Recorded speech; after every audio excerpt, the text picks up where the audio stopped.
আইএসএফের বিধায়ক নওশাদ সিদ্দিকীকে তোলা হলো, সেটা দেখা গেল যে আবার পুনরায় 6 দিনের জন্য তাকে পিসিতে দেওয়া হলো। কি বলবো? যেটা দিচ্ছে সেটা আমাদের মেনে নিতে হবে, আমাদের কোনো বিতর্ক নেই। এখানকার আদালতে রায় হয়েছে সেটা আদালতে জানিয়েছি এবং উচ্চ আদালতে আমরা যাব, সেটা আমাদের রাজ্য কমিটির সিদ্ধান্ত হবে। সেই সিদ্ধান্ত অনুযায়ী আমরা পরবর্তী এটা কি মনে করছেন, এই যে এটা কি চক্রান্ত?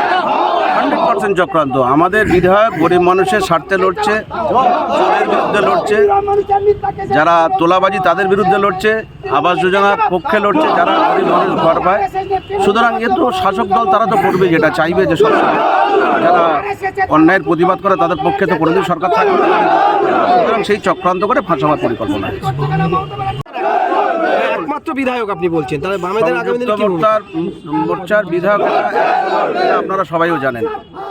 আমরা যে আন্দোলন করছি, এই আন্দোলন আমাদের সঙ্গে যাদের মিল হবে, যারা চাইবে যে অন্যায়ের বিরুদ্ধে প্রতিবাদ করতে, তোলাবাজির বিরুদ্ধে প্রতিবাদ করতে, প্রতিবাদ করতে, গরু চোরের বিরুদ্ধে প্রতিবাদ করতে, চাকরি চুরির বিরুদ্ধে প্রতিবাদ করতে, যারা আমাদের সঙ্গে হবে, বিজেপি তৃণমূল বাদে আমরা সবার সঙ্গে এক হয়ে একই মঞ্চে আমরা লড়তে চাই। বামেরা সেভাবে মাঠে নামছে না কেন? আমাদের সঙ্গেই আছে, বামের আমাদের সঙ্গে আছে। আমাদের মিছিলে তারা যুক্ত হচ্ছে এবং তারা আমাদের কর্মীদের সঙ্গে যোগাযোগ রাখছে, আমাদের সঙ্গে যোগাযোগ রাখছে। আমরা অল পার্টি মিটিং ইতিমধ্যে আমরা করেছিলাম, সেখানে রাজ্য সম্পাদক মণ্ডলীর সদস্য নিয়েছিলেন, আমাদের সঙ্গে একমত হয়েছেন এবং আগামী দিনে যে মঞ্চগুলো হবে সেই মঞ্চে আমরা একসঙ্গে লড়বো।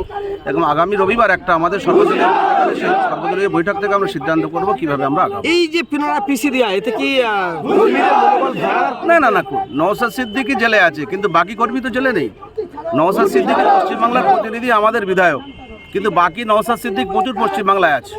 সুতরাং আমাদের একটা নওশাদ সিদ্দিকী করেছে, সেটা আমাদের খুব দুঃখের। অন্যায়ের বিরুদ্ধে লড়তে থেকে হয়তো তাকে জেল খেতে হয়েছে, কিন্তু হাজার নওশাদ সিদ্দিক এখন রাস্তায় আছে, আজকের কোর্টে আছে এবং আমাদের পশ্চিমবাংলার বিভিন্ন ব্লকে তারা লড়াই করছে।